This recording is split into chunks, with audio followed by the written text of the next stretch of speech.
finally time for the Arctic the Fox 2025 Ultimate PlayStation setup.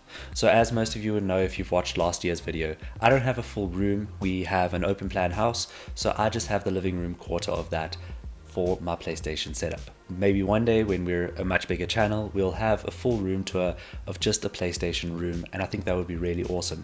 But for now, what I do have is something that I'm really proud of and something that I really do love.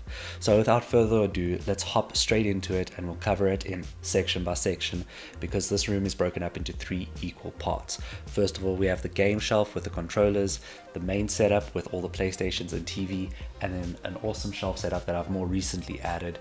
And if you have watched last year's video, you know it's not exactly what I wanted, but this is my childhood shelf that I used to display all my Lego on, and when I had the opportunity to bring it up to where I stay now, I couldn't pass on it because it offered so much more versatility for displaying more items that I didn't have beforehand. And if you know me, I run out of space really quickly because we've been adding lots and lots of collectibles, games and systems to the collection over the past year. Thanks to the channel doing very well, I've had more of an opportunity to grow the library, grow the collection in a way that I never really thought was possible, and I've been able to share most of that with you guys. So a massive thanks to you guys, and let's hop straight into the first section, which is the game section. So as you can see, we start at the top with PS5 games, move down into PS4, then we have a section of all my controllers, making it easy to grab whichever I need, then PS3 and PS2, but only the platinum cases. I love having all my games readily available for me to just look through and then selecting the game that I want to play in my next gaming session. Having wireless controllers is great until you need a charged controller. So having all 3 officially licensed PlayStation DualSense, DualShock 4 and DualShock 3 charging stations is definitely a game changer for me, allowing me to play whichever system I want and having the confidence that I will have a charged controller every single time. Finally, we have my controller wall where I hold my PS1 and PS2 controllers, a great place to display and have them readily available for when I need them. So that is the game shelf done. I love the game shelf, it was one of my favorite parts. I have now curated it in such a way that it is much more easy to collect and pick up games that I want to play. If you can remember, the other shelf was a lot more crammed and I didn't have enough space to do everything that I wanted. However, now this is much easier to go collect the game that I want to play, bring it out and play said game. It has become a lot more user-friendly for me, and yeah, when we get the game, we have to go to the main section. So let's hop into the main section, which is the section right behind me. Starting off at the bottom, we finally sort of organized the cabinet under the TV, but not that well. On the main section, we have the PS5, the PS4, the PS3, the PS2 below the PS3, the PS1, and then we have a little display segment with Persona 4 manga, Final Fantasy 12 sealed, and Persona 5 sealed.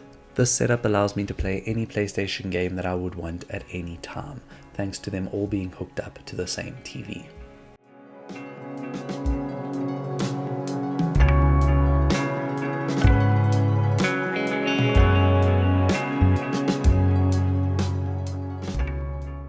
So that is the main cabinet and main TV setup. As you can see, I can run any game that I want from the mainline PlayStation games. I do really want to get the PS1 and the PS4 hooked up to display and power respectively. So the PS4 is not powered, but the PS1 is powered, but the PS1 isn't connected to the TV and the PS4 is connected to the TV. It's a whole thing that has to be done behind the scenes. If you guys do have any recommendations for good component or AV switches, or maybe even HDMI to component cable recommendations that are relatively affordable, please let me know in the comments. I have been after one for a very long time. The Framemeisters and the RetroTinks are something that I really do want. However, getting them into South Africa is a little bit of a problem, and they are quite expensive and very limited in quantity. So any other recommendations would be great. So let me know what your recommendations for those type of things are down in the comments below. So starting off with the side of the shelf with the Steelbook collection, as you can see, I still have 2 spaces available and I do want to fill them up as soon as possible.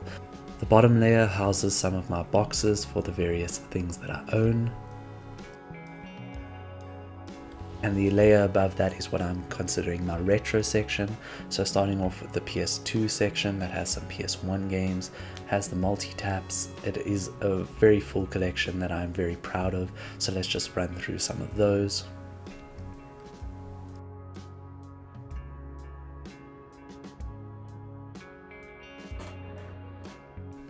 Then we have my PS3 section, which has some sealed collectibles, so my PS3 eye camera, the charging station that's still sealed, then my shooting attachment and sharpshooter with the various Move controllers.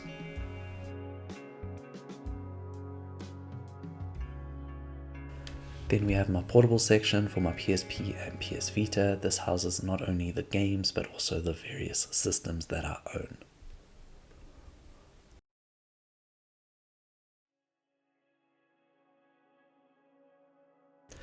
Then we have the main segment, or the main shelf, which houses my PS4 and PS5 collectibles, starting in the corner with the little Horizon display that I have. Here we have Aloy on top of the tall neck.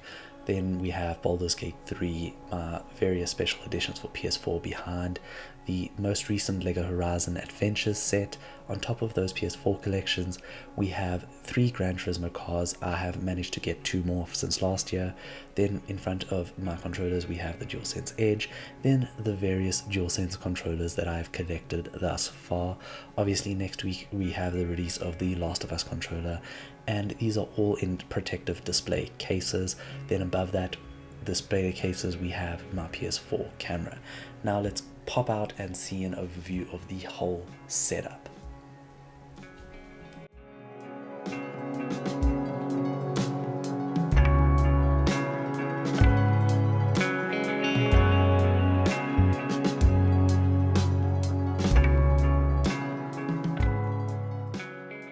So that is the main, that's what I would consider the main shelf done and dusted, and I really do enjoy putting stuff and curating stuff on this shelf. It isn't something that is going to stay the same for the most part. I will be changing it up as much as possible whenever I can, and then adding much more collectibles and much more stuff to the shelf, because it is something that I really enjoy doing.